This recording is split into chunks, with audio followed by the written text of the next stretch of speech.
2,500 টকাকৈ দিম আৰু এটা আমি স্কিম আনিম যে তেওঁলোকে এটা পইচা বেংকৰ পৰা উইদাউট অৰুণোদয় হিতাধিকাৰীসকলে উইদাউট মৰ্টগেজ তেওঁলোকে বেংকৰ পৰা এটা লোনো ল'ব পাৰিব আমি অৰুণোদয়ৰ পৰা অকণমানকৈ কাটি থাকিম তেনেকুৱা স্কিম এটাও আমি বনাই আছোঁ এতিয়া ছেপ্টেম্বৰ মাহৰ প্ৰথম সপ্তাহৰ পৰা এই আঁচনিখন পুনৰ আৰম্ভ কৰিবলৈ ইয়াৰ জৰিয়তে 48,366 জন স্নাতক শিক্ষাৰ্থীয়ে মাহে 2,500 টকাকৈ সৰ্বমুঠ এবছৰ চৰকাৰৰ পৰা পুঁজি লাভ কৰিব আঁচনিখনৰ নাম মুখ্যমন্ত্ৰীৰ জীৱন প্ৰেৰণা আৰু এই আঁচনিখনৰ বিষয়ে বন্ধ হৈ থকাৰ কাৰণে বহুত যুৱক যুৱতী চিন্তিত হৈ আছিল আজি কেবিনেটে আঁচনিখন ছেপ্টেম্বৰ মাহৰ প্ৰথম সপ্তাহৰ পৰা পুনৰ আৰম্ভ কৰাৰ সিদ্ধান্ত তেতিয়া আমি গম পাওঁ যে যেতিয়া আমি প্ৰথম অৰুণোদয় ফৰ্ম ফিল আপ কৰিছিলোঁ নামটো আমাৰ থাকিলে বেংক একাউণ্টটো ফিল আপ কৰা মানুহজনে হয়তো নিজৰ বেংক একাউণ্টটো দি দিলে তেতিয়া আমি মাহত টকা দি আছোঁ কিন্তু ক'ৰ তাত পাই আছে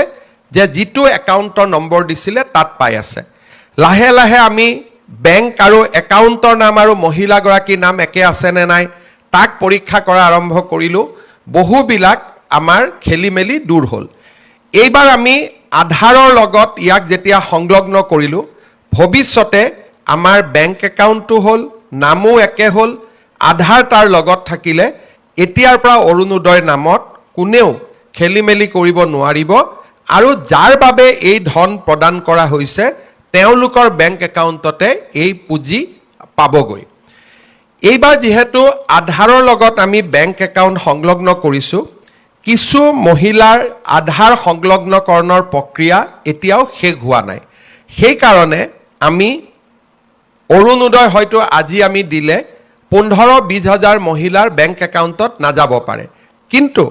আধাৰৰ সংলগ্ন কৰাৰ প্ৰক্ৰিয়া চলি আছে আৰু আপোনালোকৰ এই প্ৰক্ৰিয়াত যাতে সহায় হয় তাৰ কাৰণে এইবাৰ আমি এজন অৰুণোদয় সাৰথী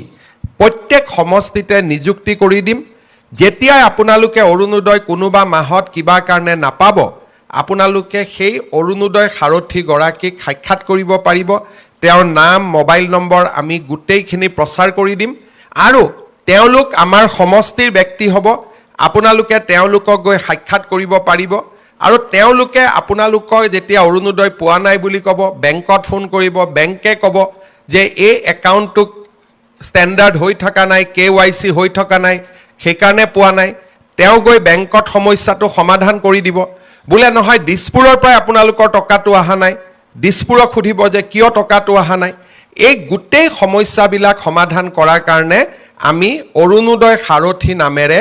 এগৰাকী ব্যক্তিক প্ৰতি সমষ্টিত নিযুক্তি দিম যাতে আপোনালোকৰ ইয়াত কোনো ধৰণৰ সমস্যা আপোনালোকে সন্মুখীন হ'ব নালাগে দ্বিতীয়তে অৰুণোদয় আঁচনিখনক আমি পৰৱৰ্তী পৰ্যায়ত আৰু বেছি ডাঙৰ আৰু বেছি জনদৰদী কৰি তোলাৰ বাবে কিছুমান নতুন নতুন কথা আমি চিন্তা কৰি আছোঁ এতিয়া মই বহুত ক্ষেত্ৰত দেখোঁ যে মোক কিছুমান মহিলাই কয় যে মামা দাদা আমি অৰুণোদয় পোৱা নাই মই কওঁ কিয় পোৱা নাই আপুনিতো পাব লাগিছিলে অলপ পিছত আহি মই গম পাওঁ যে ৰেচন কাৰ্ডত তেওঁৰ শাহুৱেকৰ নাম আছে শাহুৱেকে পাই আছে কাৰণে বোৱাৰীয়েকে পোৱা নাই আৰু কৰবাত বোৱাৰীয়েকে পাই আছে কাৰণে শাহুৱেকে পোৱা নাই সেই কাৰণে বহু মহিলাই অৰুণোদয় নোপোৱাৰ অভিযোগো চলি থাকে পৰৱৰ্তী সময়ত আমি এনে পৰিয়ালসমূহকো কেনেকৈ যোগ্য মহিলাগৰাকীয়ে অৰুণোদয় পাব পাৰে তাৰ বাবে আমি ব্যৱস্থা ল'ম দ্বিতীয়তে নিৰ্বাচনৰ সময়ত মই যেনেকৈ কৈছিলোঁ যে আমি লাহে লাহে অৰুণোদয় পুঁজিৰ যিটো আজি আপোনালোকে 1250 পাই আছে তাকো আমি লাহে লাহে ইয়াক বঢ়াই লৈ যাম তৃতীয়তে আমি আৰু এটা সুবিধা কৰিব খুজিছোঁ যেনেকুৱা আজি মোৰ অৰুণোদয় আমি বছৰত 1250 টকাকৈ যদি আমি 10 মাহত যোগ কৰোঁ তেতিয়াহ'লে আমি অৰুণোদয় কিমান পাওঁ 12,050 টকা পাওঁ লগত যদি আৰু 2 মাহ যোগ কৰি দিওঁ তেতিয়াহ'লে আমি 15,000 পাওঁ আমি 15,000 টকা পাওঁ কিন্তু কাৰোবাৰ যদি প্ৰয়োজন বোলে মই 1250 টকা পাওঁ কিন্তু আজি মই তৎকালীনভাৱে মোক 2,000 টকা লাগে 3,000 টকা লাগে তেতিয়াহ'লে আপোনালোকক আমি এটা ভৱিষ্যতৰ দিনত সুবিধা কৰি দিম যে আপোনালোকে সুদত কাৰো পৰা টকাটো ল'ব নালাগে অৰুণোদয় প্ৰায় আপোনালোকে 2000 টকা আগতীয়াকৈ ল'ব পাৰিব, পিছত আমি 200 টকা কৰি আপোনালোকৰ পৰা অৰুণোদয়টো কাটি কাটি আমি গৈ থাকিম। নহ'লে পূজাৰ আগতে বা ল'ৰা ছোৱালী এডমিশ্যনৰ সময়ত আপোনালোকক কেতিয়াবা 5000 টকা দৰকাৰী হয়। এতিয়া আপোনালোকে 5000 টকাটো বিচাৰি পেলাই কাক যাব লাগে? কোনোবা গাঁৱৰ মানুহৰ তাত গৈ 5000 টকাটো সুদত ল'ব লাগে। কিন্তু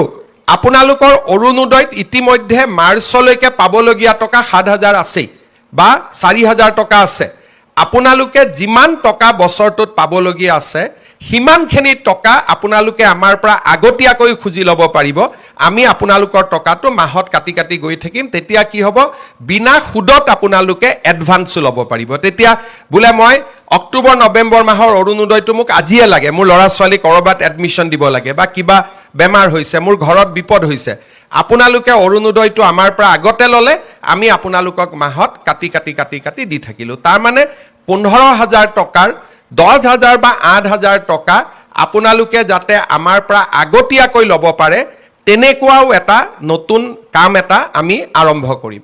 দ্বিতীয়তে আৰু এটা আমি কাম কৰিব পাৰোঁ যে মোক আজি 10000 টকা বেংকৰ পৰা লোন লাগে। আপোনালোকে 10000 টকা বেংকৰ পৰা লোন ল'লে আৰু আমি বেংকক কম লোনটো বাইদেউজনে নিজে ঘূৰাই নিদিয়ে, অৰুণোদয়ৰ পৰা 500 টকা কাটি থাকক। তাৰমানে 10000 টকা লোন পালে 500 টকা অৰুণোদয়ৰ পৰা কাটি থাকিলে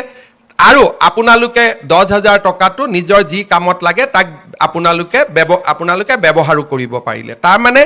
অৰুণোদয়ৰ টকা আগতীয়াকৈ লোৱা বা অৰুণোদয়টো বেংকক মৰ্টগেজ দি বেংকৰ পৰা লোন লোৱা, যেনেকৈ চাকৰিয়ালবিলাকে লোন লয় আৰু দৰমহাৰ পৰা কাটি কাটি গৈ থাকে, তেনেকৈ অৰুণোদয়টোকো আমি এটা পৰ্যায়লৈকে লৈ যাব খুজিছোঁ যে অৰুণোদয় টকাটো বেংকে কাটি থাকিব অকণমান টকা ইনষ্টলমেণ্টত আৰু আপোনালোকে তাক এটা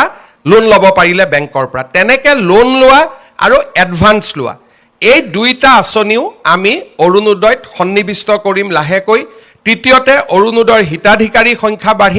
বঢ়াম আৰু চতুৰ্থতে আমি অৰুণোদয়ৰ পুঁজিও আমি লাহে লাহে বৃদ্ধি কৰি গৈ থাকিম, যাতে ই আপোনালোকক সহায় কৰিব পাৰে, ই আপোনালোকক বিপদৰ সময়ত সহায় কৰিব পাৰে। আজি আমাৰ সমাজত মই বহুত মানুহক দেখোঁ যে মানুহৰ যেতিয়া কিবা কাৰণত বেলেগ কিবা ঘটনা ঘটি থাকে, মানুহে খালি অৰুণোদয়ক গালি দিয়ে, চৰকাৰে ইমান এইটো কৰিব পৰা নাই, অৰুণোদয়ত কিন্তু টকা দি আছে। এইটো কথা মানুহে বুজি নাপায় যে অৰুণোদয় টকাটো হিমন্ত বিশ্ব শৰ্মাৰ ঘৰত নাহে, অৰুণোদয় টকাটোৱে 37 লাখ মহিলাৰ মুখত হাঁহি বিৰিঙাই 37 লাখ মহিলাই এই অৰুণোদয় আঁচনিটোৰ বাবে প্ৰত্যেক মাহত অপেক্ষা কৰি থাকে। যিসকলে অৰুণোদয় গালি পাৰি থাকে, ইতিমধ্যে তেওঁলোকে প্ৰমাণ পাইছে যে অৰুণোদয় গালি পাৰিলে কিমান বিপদ হ'ব পাৰে। এইবাৰ ইলেকশ্যনৰ ৰিজাল্টতে মাসকলে দেখুৱাই দিলে যে অৰুণোদয় গালি পৰা পাৰ্টিক কোনেও ভোট নিদিয়ে আৰু সেইকাৰণে অৰুণোদয় গালি গালাজ কৰিব নালাগে, বৰঞ্চ চৰকাৰক ক'ব লাগে যে অৰুণোদয়টো বাঢ়িলে অলপ বঢ়াই দিয়ক বুলিহে ক'ব লাগে, তেতিয়াহে আই মাতৃসকলে ভাল পাব। তাকে নকৰি বহুত মানুহে খালি মুখটো গালি পাৰিব নোৱাৰে, তেতিয়া অৰুণোদয়টো গালি পাৰি থাকে। এই কথাটো মই মানুহক অনুৰোধ কৰিম যিসকলে অৰুণোদয়ক বেয়া পায়, অৰুণোদয়ে কিমান মানুহৰ জীৱনলৈ পৰিৱৰ্তন আনিব পাৰে, কিমান মহিলাই অৰুণোদয়টোৰ কাৰণে ঘৰত সন্মান পাইছে, কিমান মহিলাই অৰুণোদয়ৰ কাৰণে ঘৰত সন্মানেৰে আজি ঘৰটোৰ বা ঘৰখনৰ সমৃদ্ধিৰ কাৰণে বা ঘৰখন আগুৱাই যাবৰ কাৰণে বৰঙণি যোগাব পাৰিছে, তাক অৰুণোদয় মহিলাসকলৰ লগত কথা নাপাতালৈকে ইয়াক বুজি পাব পৰা নাযায়। আজি আপোনালোকে চাওক যে আমাৰ অৰুণোদয়ৰ 37 লাখ মহিলা আছে, সকলোৰে মনত ইচ্ছা আছে যে শিৱসাগৰ বানপানীৰ কাৰণে আমিও কিবা এটা কৰিব পাৰোঁ নেকি, চৰাইদেউত গৈ আমিও কিবা এটা দিব পাৰোঁ নেকি। আমাৰতো দিব পৰা আমাৰ সম্বল নাই, কিন্তু আজি আপোনালোকৰ পৰা মই এই 150 টকা নাকাটাকৈও মই শিৱসাগৰ চৰাইদেউত 2500 টকা দিব পাৰিলোহেঁতেন। কিন্তু এই 150 টকা মই কিয় কাটিলোঁ? আজিৰ পৰা আপোনালোকেও গৌৰৱেৰে সৈতে ক'ব পাৰিব যে শিৱসাগৰ চৰাইদেউৰ বানপানীৰ কাৰণে আমিও কিবা এটা অন্তত আগবঢ়ালোঁ। আগতে মনত থাকে চবেই দি আছে, আমিতো একোৱেই কৰিব পৰা নাই। আজি চৰকাৰে আপোনালোকক এটা সুবিধা কৰি দিলে যে এই 150 টকা আপোনালোকৰ টকা আজি আপোনালোকে কাক দিলে? শিৱসাগৰ চৰাইদেউ যোৰহাট গোলাঘাটত বান আক্ৰান্ত ৰাইজক আপোনালোকে আগবঢ়ালে। এইটো মই দিয়া নহয়, আমাৰ অৰুণোদয়ৰ 37 লাখ মহিলাই আপোনালোকক দিয়া পুঁজিৰ পৰা আপোনালোকে 150 টকা আজি আমাৰ আই মাতৃসকলক কাক দিলে? শিৱসাগৰ চৰাইদেউ যোৰহাট গোলাঘাটত। কালি যদি ধেমাজি লখিমপুৰত বানপানী হয়, কালি যদি গোৱালপাৰাত বানপানী হয়, একেধৰণে শিৱসাগৰ চৰাইদেউ যোৰহাটৰ মহিলাই 150 টকা আমাৰ আন মহিলাসকলক দিব। অৰ্থাৎ এনেকৈ এটা অৰুণোদয় পৰিয়াল গঢ় লৈ উঠিলে যে ইজনে সিজনৰ বিপদৰ সময়ত আমি থিয় দিলোঁ, ইজনে সিজনে বিপদৰ সময়ত আমি একেলগে থিয় দিলোঁ। তাৰ মানে আজি অৰুণোদয় অকল আঁচনিয়ে নহয়, অৰুণোদয় আজি এটা ডাঙৰ মানৱতাৰো বাৰ্তা দিলে। মোকতো বহুত মহিলাই কৈ আছিলে যে মামা আমাৰ গোটেই টকাটো এই মাহত দি দিয়ক, ছেপ্টেম্বৰৰ পৰা আপুনি অৰুণোদয় দিলেও হ'ব। তাৰ মানে আমাৰ মাসকলৰ মন কিমান বহল। আৰু আমি এই কাৰণে গোটেই টকা ল'ব খোজা নাই, কাৰণ এই মুহূৰ্তত এনেকুৱা নহয় যে আমি বান সাহায্যক দিব নোৱাৰিম বা আমি অৰুণোদয় হিতাধিকাৰীসকলক বা আই মাতৃসকলক সহায় কৰিব নোৱাৰিম। আমি অৰুণোদয়ো চলাই ৰাখিম, বান সাহায্যও চলাই ৰাখিম। কিন্তু আজি যে 150 টকা মই দিয়া নহয়, এই 150 টকা আপোনালোকে দিলে, আৰু আপোনালোকৰ মনটোত আজিৰ পৰা এটা ডাঙৰ শান্তি আনি দিলে যে ময়ো বানপানীত সহায় কৰিছোঁ, ময়ো বানাক্ৰান্ত ৰাইজক কিবা নহয় কিবা এটা ময়ো দিব পাৰিছোঁ। আজি মই পুনৰ এবাৰ আমাৰ শিৱসাগৰ, চৰাইদেউ, যোৰহাট, গোলাঘাটৰ